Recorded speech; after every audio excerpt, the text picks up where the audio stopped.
کون بنے گا new York city کا میئر، اس فیصلے میں اب صرف 2 ہفتوں سے بھی کم کا وقت رہ گیا ہے،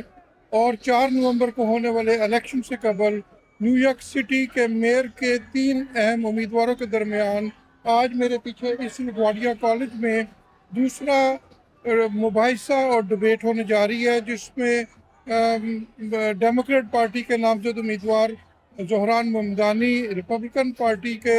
نامزد امیدوار کرٹس سلائیوا اور انڈیپینڈنٹ کینڈیڈیٹ اور سابق governor new York Andrew comma جو ہیں ان کے درمیان یہ ڈبیٹ ہوگی۔ اور اس وقت لگواڈیا کالج کے سامنے ایک انتخابی جو گہما گہمی ہے وہ اپنے عروج پر ہے۔ تینوں میئر کے امیدواروں کے سپورٹرز بڑی تعداد میں یہاں پر موجود ہیں۔ زہران ممدانی کے سپورٹرز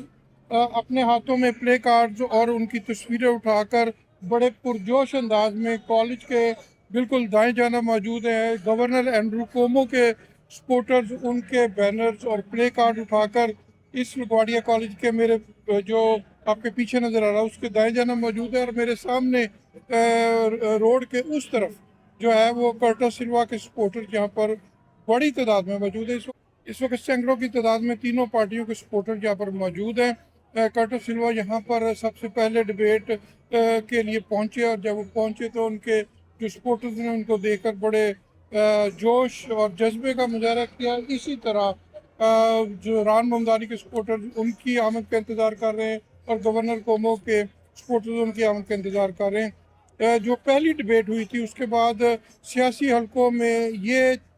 بات انتہائی نمایاں رہی کہ کرٹس سلوا پر دباؤ ڈالا جا رہا ہے کہ وہ اس ریس سے دستبردار ہو جائے، تاکہ یہ جو مقابلہ ہے وہ زہران ممدانی اور اینڈریو کومو کے درمیان 1 on 1 ہو۔ لیکن کرٹس سلوا دوسری ڈبیٹ تک اس ریس میں نہ صرف موجود ہیں بلکہ آج یہاں پر ان کے جو سپورٹرز ہیں ان کا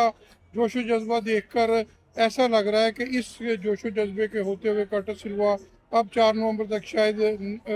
ریس میں بدستور موجود رہے۔ سو یہ ایک سہ فریقی ریس ہوگی جن میں تینوں امیدوار آپس میں مقابلہ کریں گے، اور 4 نومبر کو نیو یارکرز یہ فیصلہ کریں گے کہ نیو یارک کا آئندہ آنے والا 4 سال کے لیے میئر کون ہوگا۔ محسن ظہیر، نیو یارک۔